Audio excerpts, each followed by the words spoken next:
السلام علیکم ورحمۃ اللہ وبرکاتہ۔ آج میں آپ کے سامنے وہ غلط فہمیاں ذکر کروں گا جو کہ ہمارے سماج میں، معاشرے میں صدقے کے متعلق رائج ہیں۔ سب سے پہلی چیز تو یہ ہے کہ لوگوں کا خیال یہ ہے کہ اگر کسی کی بیماری کا صدقہ کرنا ہے، جو بھی چیز صدقے میں ہمیں دینی ہے وہ چیز ہم صدقے میں اسی وقت دے سکیں گے، وہ صدقہ اسی وقت قبول ہوگا جب کہ ہم اس چیز کو بیمار کے اوپر سے گزار لیں یا بیمار کے اوپر اس چیز کو گھما دیں، تبھی وہ چیز صدقے میں قبول کی جائے گی اللہ کی طرف سے۔ اور یہ چیز بھی ہمارے ہاں بہت رائج ہے کہ اگر گوشت مان لیجئے صدقہ کیا جا رہا ہے، کسی غریب کو ہم گوشت دے رہے ہیں، بیماری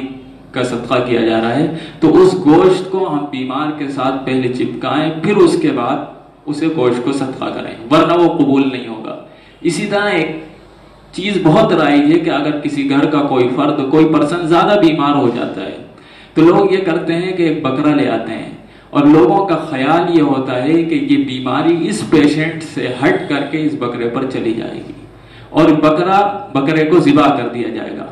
یاد رکھیے، یہ سوچ اسلامی عقیدے کے خلاف ہے، اسلام کی روح کے خلاف ہے۔ آپ کو بکرا صدقہ کرنا ہے، آپ ضرور کیجئے اور بہت خوشی کے ساتھ کیجئے، اس لیے کہ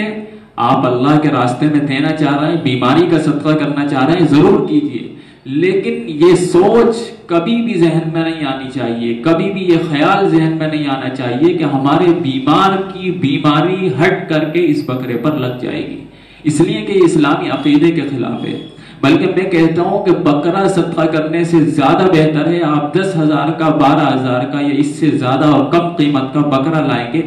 آپ اس کی قیمت کو غریبوں پہ تقسیم کر دیجئے، غریبوں پہ صدقہ کر دیجئے، اس لیے کہ غریب آدمی اپنی ضرورت آپ سے زیادہ جانتا ہے۔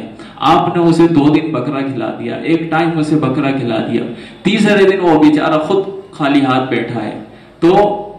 پیسے سے آدمی کی ضرورت پوری ہوتی ہے، اور جب اس سے اس کی ضرورت پوری ہو جائے گی تو وہ خوشی سے دل سے آپ کو دعا دے گا، امید ہے کہ اللہ تبارک و تعالی اس دعا کو قبول فرمائیں گے۔ اس لیے بکرا صدقہ کرنے سے بہت زیادہ بہتر ہے کہ آپ غریبوں میں، اپنے رشتہ داروں میں جو غریب ہیں ان کا دھیان رکھتے ہوئے انہیں وہ چیز صدقہ کر دیں، اور آپ انہیں ہدیے کے نام سے دے دیں کہ ہم تمہیں ہدیہ دے رہے ہیں۔ اسی طرح یہ جو گھمانے والا مسئلہ ہے کہ صدقے کو، اس پیسے کو گھمایا جائے گا، یاد رکھیے ساری کی ساری غلط باتیں ہیں، ان کی شریعت میں کوئی اصل نہیں ہے، کوئی حیثیت نہیں ہے، اس لیے ان ساری چیزوں سے بچنا بہت زیادہ ضروری ہے۔ صدقے کے بارے میں شریعت کا صرف اتنا حکم ہے ہمیں کہ یا تو مریض اپنی طرف سے صدقہ نکال دے اور نیت کر لے کہ میں اپنی بیماری کا صدقہ دے رہا ہوں، یا مریض کی طرف سے کوئی اور صدقہ نکال دے اور یہ نیت کر لے کہ میں فلاں مریض کی بیماری کا صدقہ دے رہا ہوں، صدقہ ادا ہو جائے گا۔